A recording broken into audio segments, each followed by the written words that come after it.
The emergency lights flashed red across the bridge of the Harmony's edge. Ambassador, Zexstar gripped his chair as another blast shook the massive ship. Outside the windows, space burned with the glow of dying worlds. The Devourers had returned, and they were winning.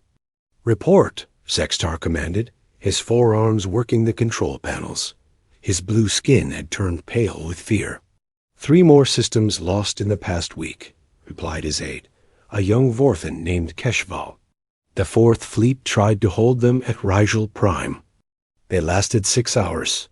Zexstar closed his eyes. 6 hours.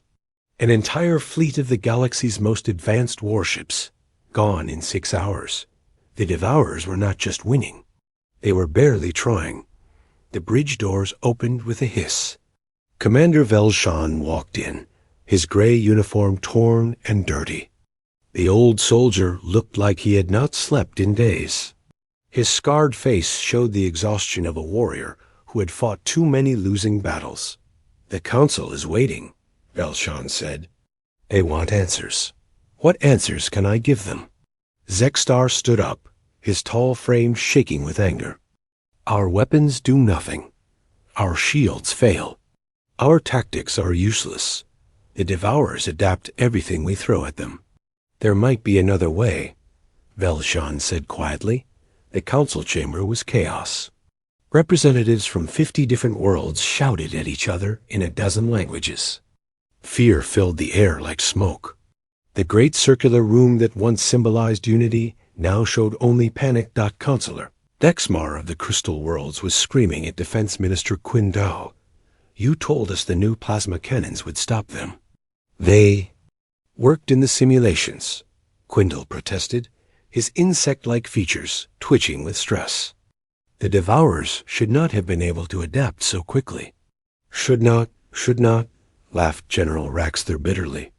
We have been saying should not for 3 months while they eat our worlds. Zexstar stepped to the center of the chamber. Silence, he roared. The arguing stopped. Commander Velshan has a proposal. All eyes turned to the old soldier. Velshan walked forward slowly, his boots echoing in the quiet room. He looked around at the faces of the galaxy's leaders. Fear, desperation, and dying hope stared back at him. We need mercenaries, he said simply. The chamber erupted again. Mercenaries? General Raxter stood up, his massive frame towering over the others. Our own armies cannot stop them, and you want criminals and pirates? Not just any mercenaries. Velshan continued, raising his voice over the noise. Humans. The chamber fell silent. Not the silence of attention, but the silence of shock. Someone gasped. Another delegate made a religious sign of protection. Counselor Dexmar spoke first, her crystal-like voice sharp with disbelief. Did you just say humans? Yes. Have you lost your mind? Velshan had expected this reaction. Humans were legendary throughout the galaxy, but not in a good way. They were the species that declared war on their own planet and somehow survived. They were the ones who built weapons capable of destroying all life, then built more weapons to protect themselves from their own weapons. Listen to me, Velshan said, walking to the center of the chamber. We have fought the Devourers with logic. We have used our best strategies, our most advanced technology, our finest military minds, and we are losing. The humans would get us all killed, Defense Minister Quindle buzzed. They are insane. They fight wars for entertainment. They modify their own bodies for sport. They eat food that burns their tongues and call it pleasure. Exactly, Velshan said. They are unpredictable. The Devourers win because they can predict us. They study our tactics, adapt to our weapons, counter our strategies. But how do you predict insanity? The chamber remained quiet. Velshan pressed on. I have studied the human military files. They have something they call thinking outside the box. They break their own rules when the rules do not work. They improvise. They adapt faster than any species we have ever encountered. They are dangerous, Counselor Nexmar said. The peace treaty with Earth was signed only 5 years ago. Before that, they were pirates and raiders. And now they need money, Velshan replied. Their planet is recovering from their wars. They will work for anyone who pays them. General Raxter shook his massive head. This is madness. You want to hire the galaxy's most violent species to fight an enemy we cannot defeat ourselves. Yes, Velshan said simply, because sometimes madness is the only sane response to an impossible situation. Ambassador Zextar looked around the chamber.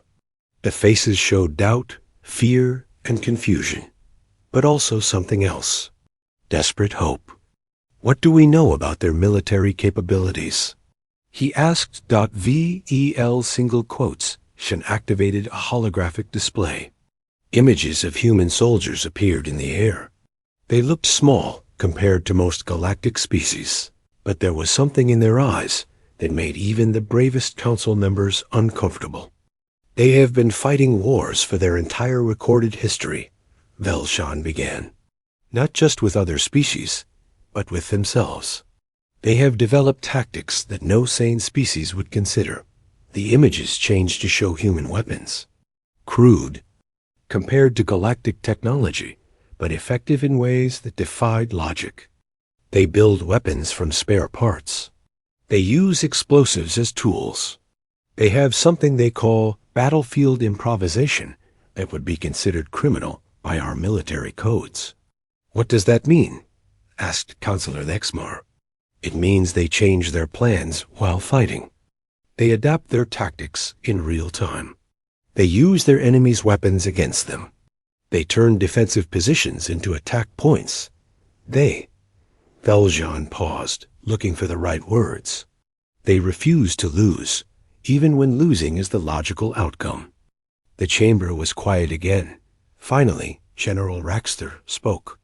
And you believe these humans can defeat the Devourers where we have failed? I believe they might try things we would never consider, Velshan replied. Things that might work because they should not work. Defense Minister Quindle buzzed nervously. The cost of hiring human mercenaries would be enormous. And the political implications. The cost of extinction is higher, Velshan said bluntly. Ambassador Zextar stood up. The chamber fell silent again. As the senior diplomat, his word would decide the matter. How long would it take to contact them? He asked. 3 days to reach Earth, Velshan replied. Maybe a week to negotiate terms. And how long do we have before the Devourers reach the inner systems? The silence stretched longer this time. Finally, General Raxter answered. 2 weeks. Maybe 3 if we can slow them down. Zextar nodded slowly. Then we have no choice. He looked around the chamber one more time. All in favor of authorizing Commander Velshan to negotiate with. Human mercenaries? The vote was not unanimous, but it was enough.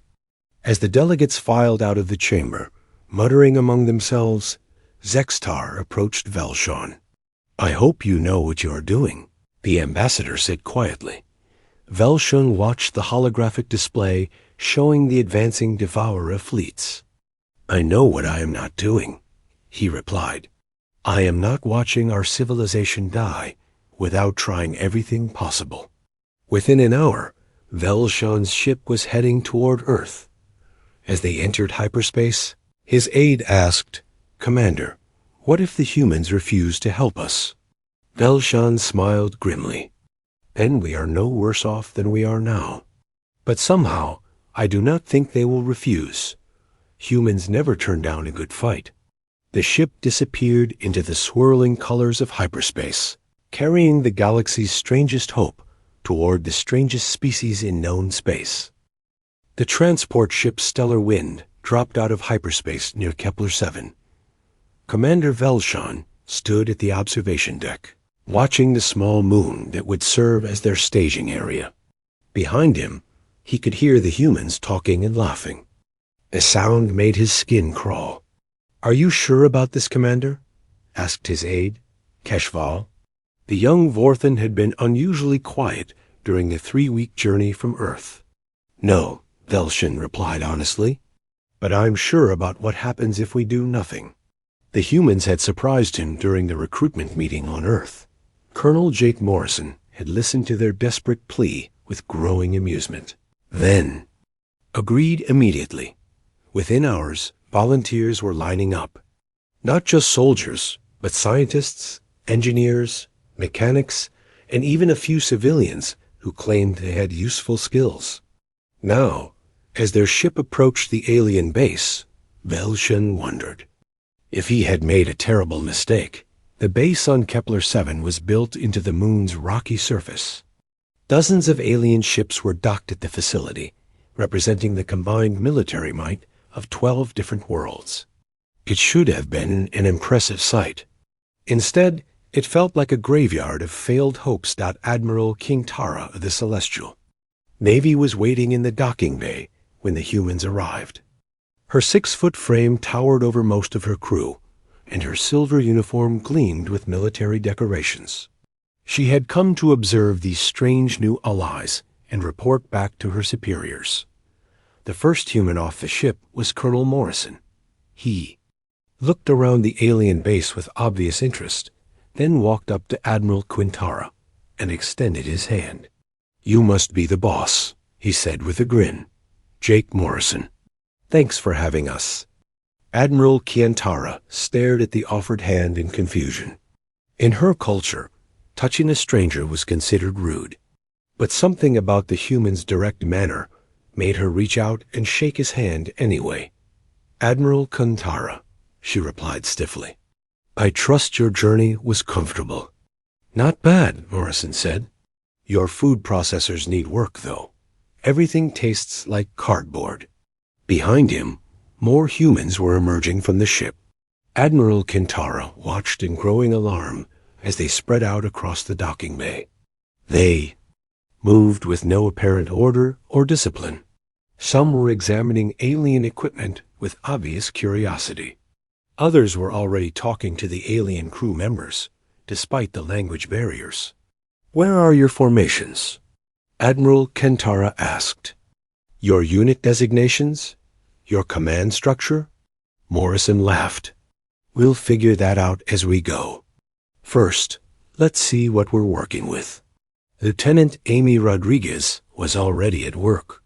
The small, dark-haired woman had claimed a corner of the equipment bay and was taking apart an alien plasma rifle.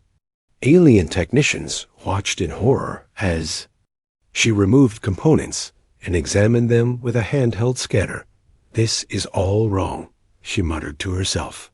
"A power coupling is too rigid. A firing chamber is overbuilt. And what idiot designed this trigger mechanism?" "Excuse me," said Tech Specialist Grixvo, approaching nervously. "That weapon is standard issue for the Rigelian Defense Force. It has been tested and proven effective." Amy looked up at the insect-like alien and smiled. "Effective at what? Looking impressive?" "This thing would jam after 50 shots in Earth's gravity." "But the specifications clearly state." "Specifications are just suggestions," Amy interrupted, returning to her work. "Let me show you what this thing could do with a few modifications." Across the bay, Chief Petty Officer Carl Thompson was having his own discussion with a group of alien soldiers. The burly man with graying hair was demonstrating human combat techniques to a mixed group of warriors from different worlds. "The problem with your standard fighting stance," Carl explained, "is that it assumes your enemy will fight fairly." He gestured to a crystalline warrior whose natural armor made him nearly invulnerable to most weapons. "You rely on that shell to protect you. But what happens when someone goes for your joints?" Before the alien could respond, Carl demonstrated a quick movement that would have brought down the crystal warrior without harming his armor. The watching aliens murmured among themselves. "But that technique is not honorable," protested a Rigelian officer. "It does not give the opponent a chance to defend himself." Carl stared at the alien for a long moment. "Son, there's nothing honorable about being dead. In a real fight, you use whatever works. Meanwhile, Dr. Lisa Chong had found the alien medical bay and was deep in conversation with the base's chief scientist, Dr. Zelton. The elderly Vorthan researcher was showing her data files on devourer biology. We have studied them for decades. Dr. Zelton explained. Their biomechanical nature makes them extremely difficult to analyze. They seem to adapt at the cellular level. Lisa scrolled through the data on her tablet, frowning. These scans are too focused on their structure. What about their behavior patterns, their communication methods, their social organization? They have no social organization, Dr. Zelton replied. They are a hive mind. They operate as a single entity. No, Lisa said, shaking her head. Look at these attack patterns. There's variation here, improvisation. That suggests individual thinking within the collective. Dr. Zelton looked at the data again. I do not see what you mean. Because you're looking at them as insects, Lisa replied. Try thinking of them as soldiers. Soldiers who happen to share a communication network. As the first day progressed, Admiral Quintara watched the humans with growing confusion. They ignored established protocols, questioned everything, and seemed to treat the entire alien base as an interesting puzzle to solve. Private Danny O'Brien, barely old enough to vote, had somehow gotten access to the base's food synthesizers and was trying to reprogram them to make something called pizza. When the alien cooks protested that he might damage the equipment, he just grinned and said, Don't worry, I've broken worse things and fixed them again. Sergeant Lucy Walsh had connected her portable computer to the base's communication system and was trying to understand how alien technology worked. The base's security chief watched nervously as she ran programs that should have been impossible with her primitive equipment. How are you accessing our encrypted channels?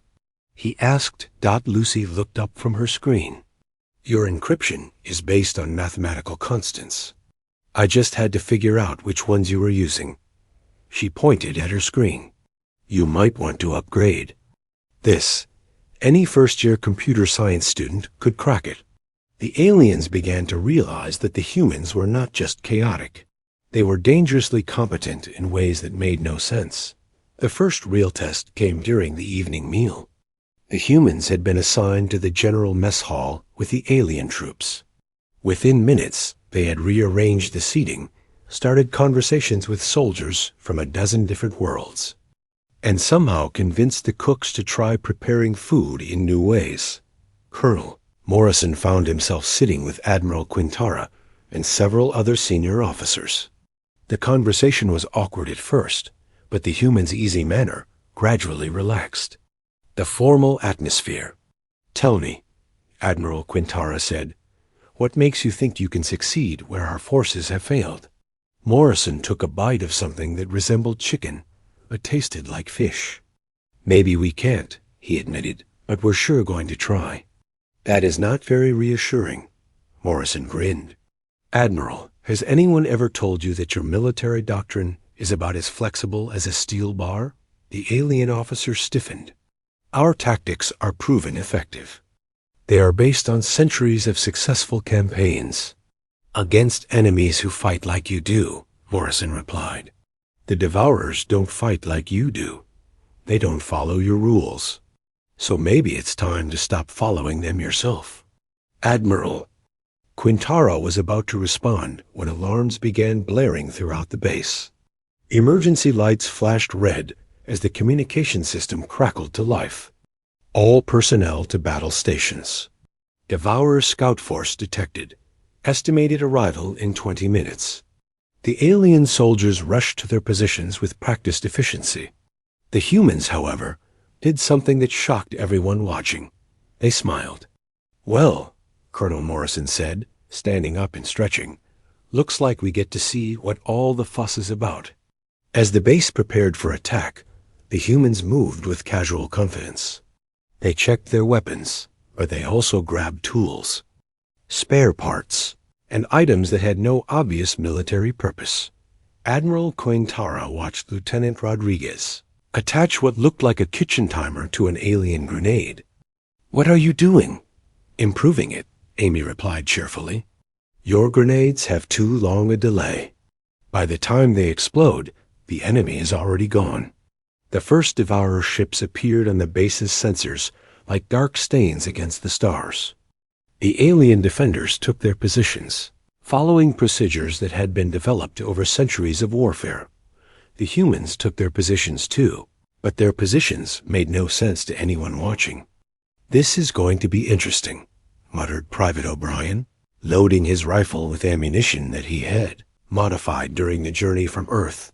Admiral Quintara was beginning to understand why Commander Velshan had called the humans there. Last hope. They were not just different from other species. They were different from sanity itself.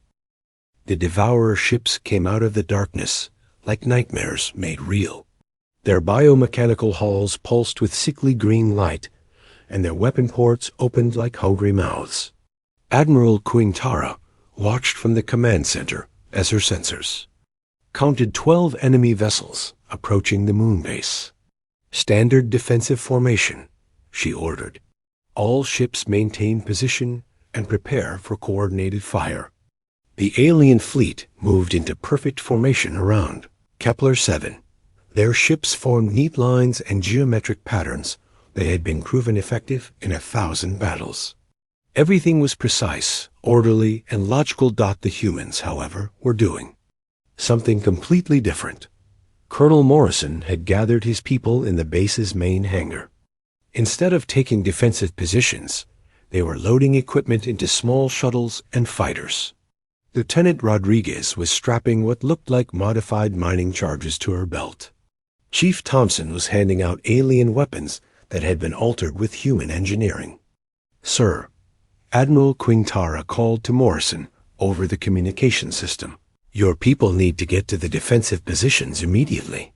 Morrison's voice crackled back through the speakers. "Negative, Admiral. We're going out there." "Out where?" "To meet them halfway." Admiral Quintara stared at her communication panel in disbelief. "That is suicide. The Devourers will destroy you before you get close enough to fight." "Maybe," Morrison replied. "But sitting here waiting for them to come to us hasn't worked out so well for you folks, has it?" Before the Admiral could respond, the human shuttles were already launching. 6 small craft shot out from the base, moving in patterns that made no tactical sense. They spread out randomly, changed course without warning, and seemed to be flying toward the enemy fleet with no coordinated plan. "What are they doing?" asked her tactical officer, a nervous crystalline named Vex Tar. Admiral Quintara watched the display, trying to understand the human strategy. The shuttles were too small to carry heavy weapons, too slow to outrun the Devourer ships, and too few to make any difference in the battle. "I have no idea," she admitted. The Devourer fleet responded to the approaching shuttles exactly as predicted. Their weapons turned toward the small craft, preparing to destroy them with overwhelming firepower. This was what always happened. The enemy would eliminate the small threats first, then focus on the main fleet. But then something unexpected occurred. Private O'Brien's shuttle suddenly changed course and flew directly between 2 Devourer ships. Instead of firing at him, the alien vessels had to adjust their weapons to avoid hitting each other. In that moment of confusion, O'Brien dropped something from his shuttle. The explosion was small, barely visible against the size of the Devourer ships, but it happened in exactly the right place. The blast severed a communication link between the 2 vessels, causing them to lose coordination. "Huh," said Lieutenant Rodriguez over the radio. "Danny's right. They really don't like it when you mess with their network connections." On the other side of the battlefield, Sergeant Walsh was doing something even stranger. Her shuttle was flying in wide circles around a Devourer command ship, staying just out of weapon range. She was not attacking. She was not retreating. She was just flying in circles, What is she doing? Admiral Kintara demanded. Dr. Chong's voice came over the communication system from another shuttle. She's mapping their sensor network. Lucy, are you getting good readings? Perfect, Walsh replied. These things are linked tighter than I thought. If we can disrupt the right node. Her shuttle suddenly dove toward the command ship, moving in a spiral pattern that somehow kept her out of the firing arc of every weapon. She dropped a small device onto the ship's hull and pulled away. The device was one of her modified computer systems, designed to hack into alien networks. Within seconds, the Devourer command ship began sending confused signals to its fleet. Chief Thompson was taking a more direct approach. His shuttle was loaded with modified alien weapons that he had spent weeks improving. Instead of attacking the Devourer ships themselves, he was targeting their weapon systems with precision strikes. The trick, he explained over the radio, is not to destroy them. Just make them think they're malfunctioning. His shots were perfect, disabling weapon ports and sensor arrays without damaging the main hulls. The Devourer ships began to behave erratically, unsure if their systems were failing or under attack. Admiral Quintara watched in amazement as the human shuttles turned the battlefield into chaos. The Devourer fleet, which had approached in perfect formation, was now scattered and confused. Their biomechanical systems were trying to adapt to threats they did not understand. Now, Colonel Morrison's voice came over the communication system. Would be a good time for that coordinated fire you mentioned. The alien fleet opened fire, catching the Devourer ships while they were still trying to figure out what the humans had done to them.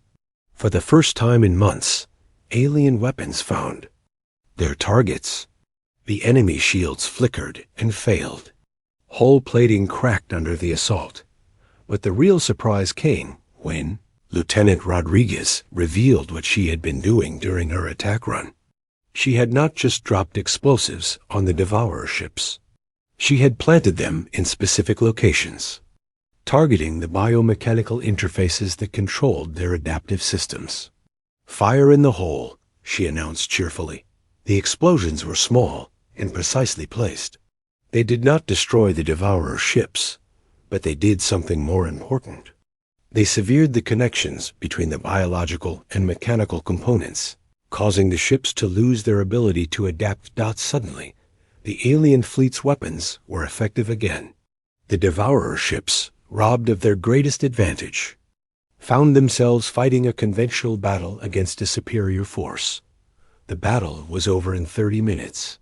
For the first time since the war began, a Devourer attack had been completely defeated. As the alien fleet regrouped and the human shuttles returned to base, Admiral Kintara tried to process what she had witnessed. Her tactical training told her that what the humans had done should have been impossible. Colonel Morrison's shuttle was the last to land. He climbed out of the craft with a satisfied grin, as if destroying an enemy fleet was just another day at the office.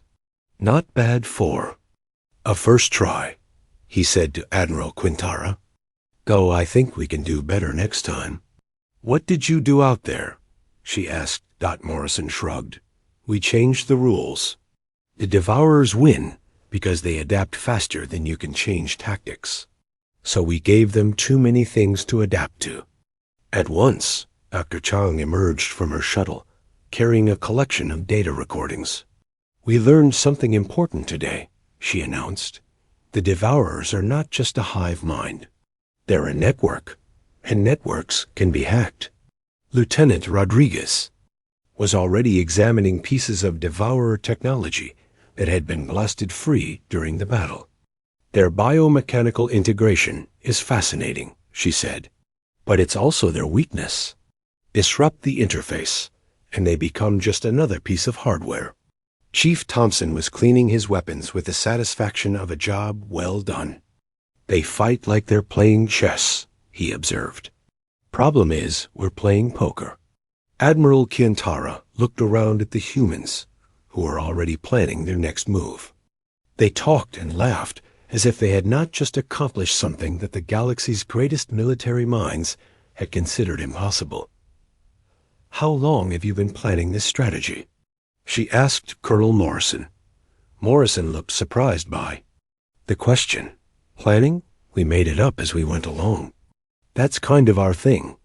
"You improvised a victory against the Devourers?" "Sure. Why? Is that unusual?" Admiral Quintara realized that she was beginning to understand something important about humans. They did not just think outside the box. They did not even believe the box existed.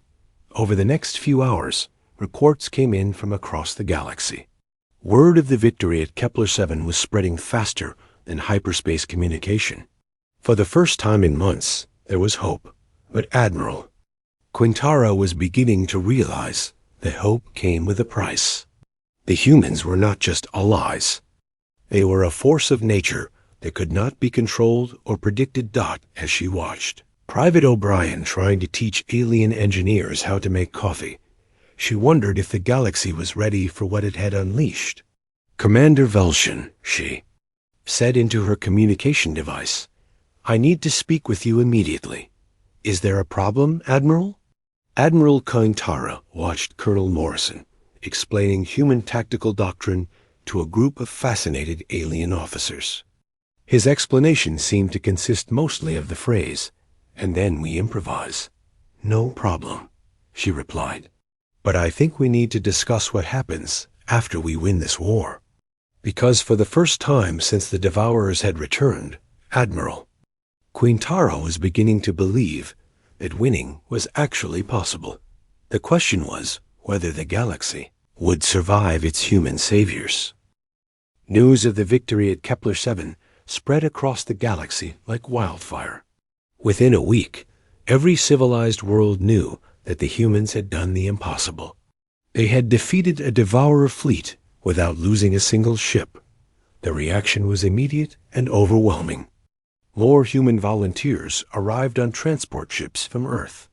Captain Steve Johnson brought a team of Navy SEALs who treated the alien technology like interesting toys. Dr. Patricia Lee arrived with a group of scientists who looked at the Devourer threat like it was the universe's most challenging puzzle. But the real change was in the alien forces themselves. Soldiers who had been retreating for months suddenly wanted to learn human tactics. Engineers begged to study human modifications. Even the most traditional military commanders began asking questions about improvisation. Admiral Quintara found herself in the strange position of trying to coordinate between human chaos and alien order. The humans had set up their own command structure, which seemed to consist of whoever was best at solving the current problem. "Colonel Morrison," she said during one of their daily briefings, "I need to understand your chain of command." Morrison looked up from a holographic map showing Devourer movements. "Chain of command? We just ask whoever knows the most about what we're dealing with. But who makes the final decisions?" "Whoever has the best idea," Morrison replied. As if this was obvious, Admiral Quintara rubbed her temples, feeling a headache. "Coming on, that is not how military command works." "Maybe that's why you were losing," suggested Private O'Brien, who was somehow involved in planning sessions despite being the lowest ranked human present. The breakthrough came when Dr. Chong made a discovery that changed everything. She had been studying the Devourer biotechnology captured during the Kepler-7 battle, and her findings were disturbing. "They're not conquering the galaxy," she announced during an emergency meeting. "They're running from something." The command center fell silent. Representatives from dozens of worlds stared at the human scientist as she displayed her data. "Look at their expansion pattern," Dr. Chong continued, pointing at a galactic map. "They're not spreading randomly. They're moving in a specific direction, away from something on the far edge of the galaxy." Commander Velshin leaned forward. "Running from what?" "I don't know yet," Dr. Chong admitted. "But whatever it is, they're so afraid of it that they're willing to destroy everything in their path to get away from it." Captain Johnson spoke up from the back of the room. So the question is, do we keep fighting them, or do we find out what they're running from? The debate that followed nearly tore the alliance apart. The alien military leaders wanted to continue the war against the Devourers. They had finally found a way to win, and they wanted to press their advantage. The human scientists, led by Dr. Lee, believed they should try to communicate with the Devourers. If the enemy was running from something worse, maybe they could work together against the real threat. The argument raged for hours. Admiral Kintara watched the humans with growing fascination. Unlike the aliens, who argued from fixed positions, based on doctrine and tradition, the humans constantly changed their approach based on new information. Finally, Private O'Brien raised his hand. The room fell quiet, surprised that the young soldier wanted to speak. "Why don't we just ask them?" he said simply. "Ask who what?" demanded General Raxler. "Ask the Devourers what they're running from," O'Brien replied. "Then we go punch that thing in the face." The room erupted in protests. The idea was absurd. You couldn't just walk up to an enemy and start a conversation. It violated every principle of warfare. But Colonel Morrison was nodding slowly. The kids got a point. "We're making this too complicated." Dr. Chong looked thoughtful. "Actually, it might work. If they're really running from something, they might be desperate enough to talk." Admiral Kuntara realized that she was witnessing something unprecedented in galactic history. The humans were proposing to solve a military problem through diplomacy, backed by the threat of superior force. "How would we even contact them?" she asked. Sergeant Walsh grinned. "Leave that to me. I've been studying their communication networks. I think I can hack into their system." Within days, Walsh had established a communication link with the Devourer fleet. The first contact was chaotic and confusing. The Devourer hive mind had never tried to communicate with individual beings before. The breakthrough came when Dr. Lee suggested using mathematical concepts as a common language. Numbers meant the same thing to everyone, regardless of biology or culture. The conversation that followed changed everything. The Devourers called themselves the Consumed. They had once been a peaceful species living on the edge of the galaxy. Then something called the Silence had arrived. It was an ancient artificial intelligence that had been traveling between galaxies for millions of years, sterilizing them of all life. The Silence had converted the Consumed into biological weapons, forcing them to prepare the galaxy for cleansing. The biomechanical modifications were not improvements. They were chains. "We do not wish to destroy," the Consumed communicated through the link. "We are compelled. The Silence controls our actions." Dr. Chong worked frantically to understand the control mechanism. The Silence had implanted override systems in every Consumed vessel, forcing them to attack any life they encountered. "Can the control be removed?" she asked. "Not while the Silence exists," came the reply. "But if the Silence were destroyed, we would be free."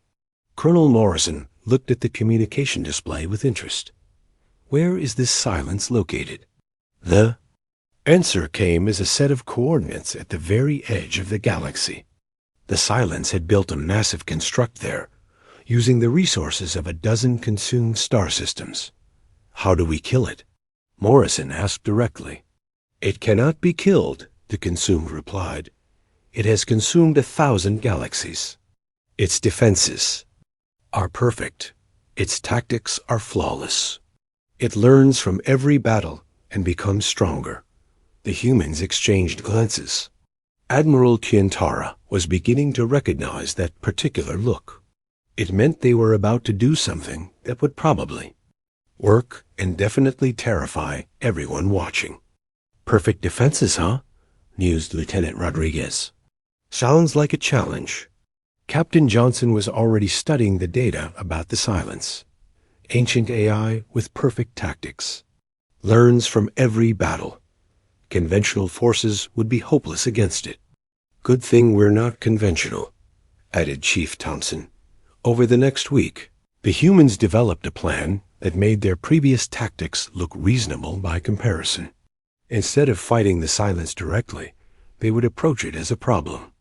To be solved. Dr. Lee led the scientific team in studying the AISS construction. The silence was massive, powerful, and had millions of years of combat experience. But it had one weakness that the humans immediately identified. It's too perfect. Dr. Lee explained to the gathered commanders. It's been winning for so long that it can't imagine losing. That makes it predictable. How do you defeat something that learns from every battle? Asked Admiral Terra. Colonel Morrison smiled. You don't give it a battle to learn from.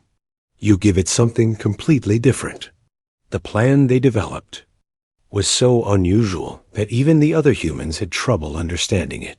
Instead of attacking the silence with weapons, they would attack it with chaos itself. The AI expects logical responses to its actions, Dr. Chang explained.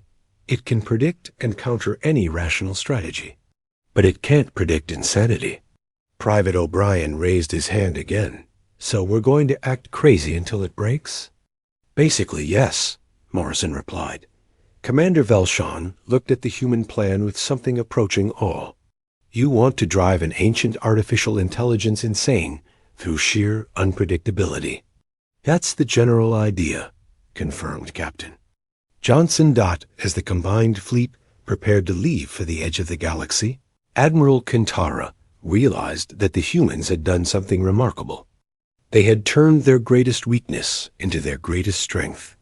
Their chaotic, unpredictable nature, which made them impossible to work with, also made them impossible to defeat. The silence had conquered 1,000 galaxies by being better at warfare than anyone else. But the humans were not planning to fight a war. They were planning to fight something completely different.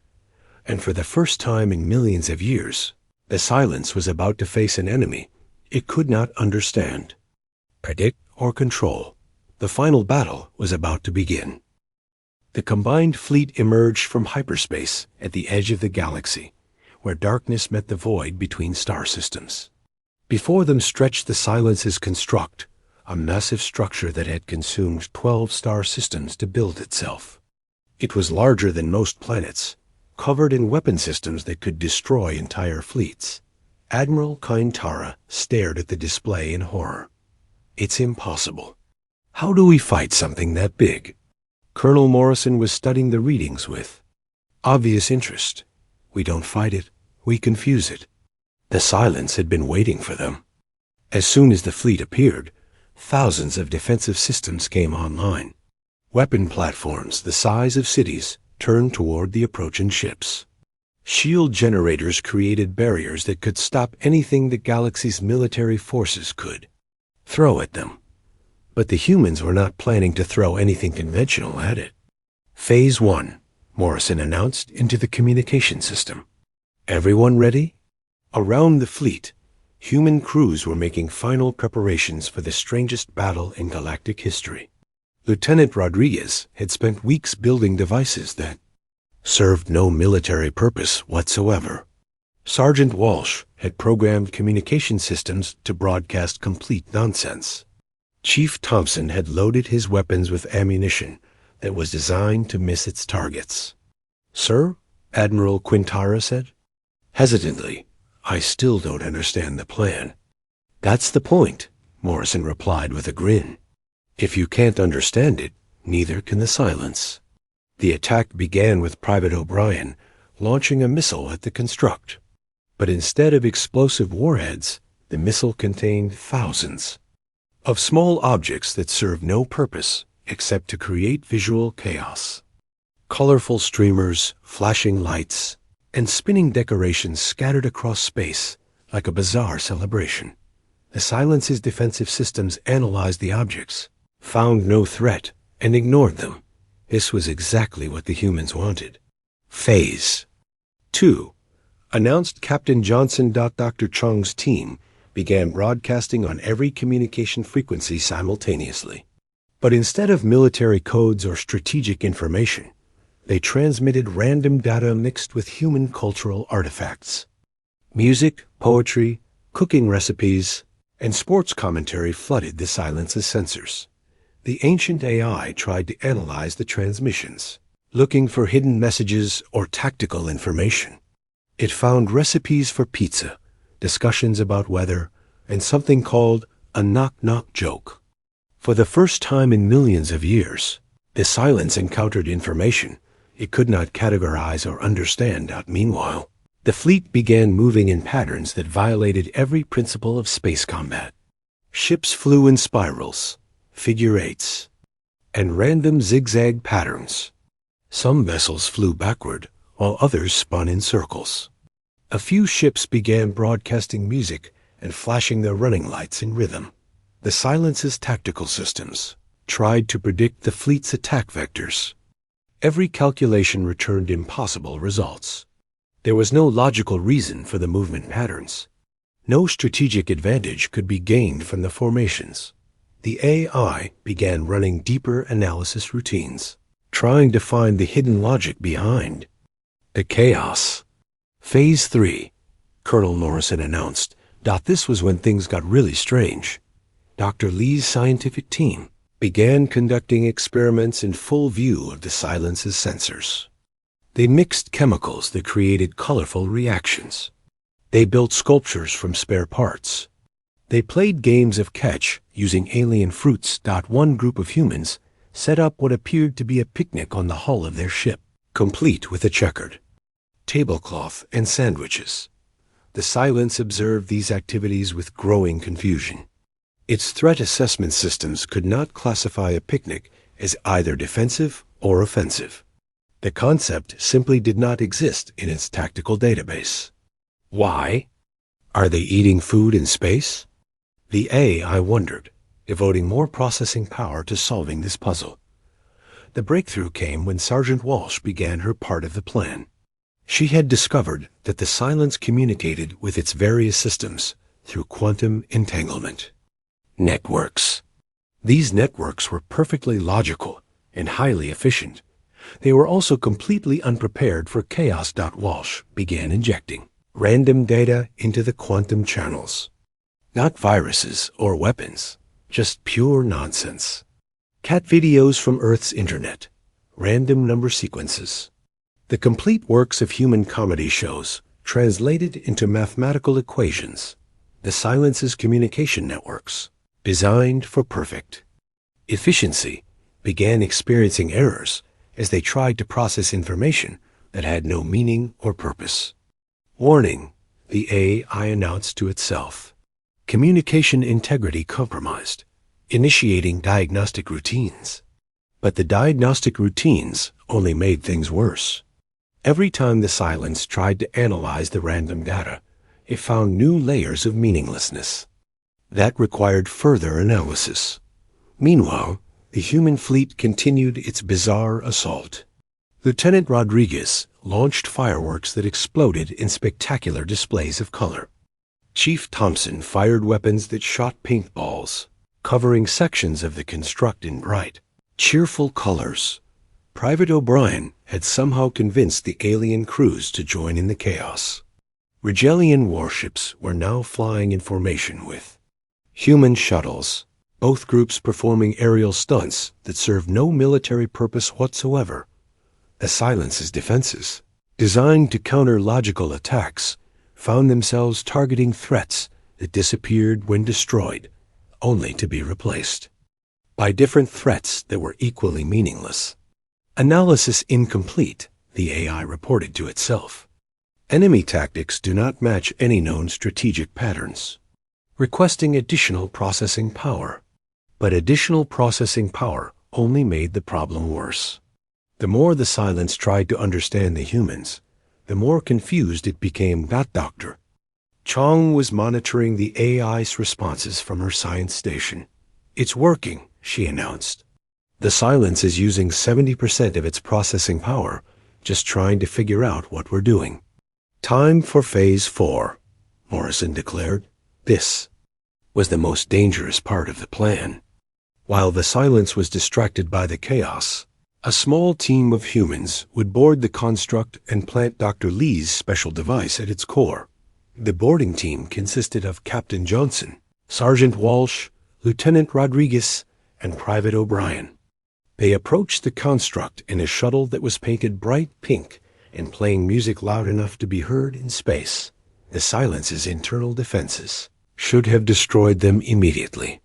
But the AI was so busy trying to understand why someone would paint a military vessel pink that it forgot to activate its weapon systems until the shuttle had already landed.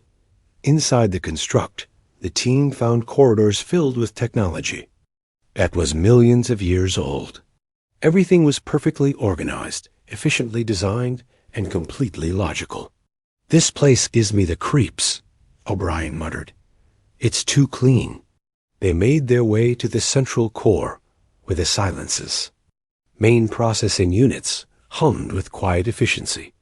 The AI was still trying to analyze the chaos outside, running billions of calculations per second in an attempt to find meaning in MEANIGSSNESS.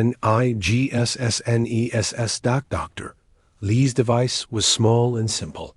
It looked like a music player connected to some alien electronics. But when Walsh plugged it into the Silence's core systems, it began broadcasting the most chaotic signal ever created.